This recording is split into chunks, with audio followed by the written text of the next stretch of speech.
Torpaq da vətəndə kasıbların, mərd oğullarındır.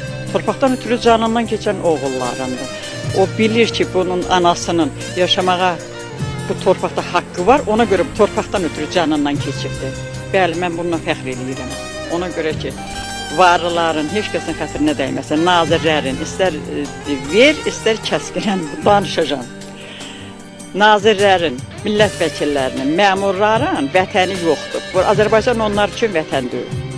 Onların vətəni də var, pulu da var, xaricdə evi də var. Amma kasıbların bizim üçün, bax bu şəhidlərin analarının, bacılarının Azərbaycandan başqa yerdə nə torpağı yoxdur, nə evi yoxdur, nə yaşama şansı yoxdur. Bizim ancaq yaşayışımız Azərbaycandadır. Azərbaycan kasıbların vətənidir.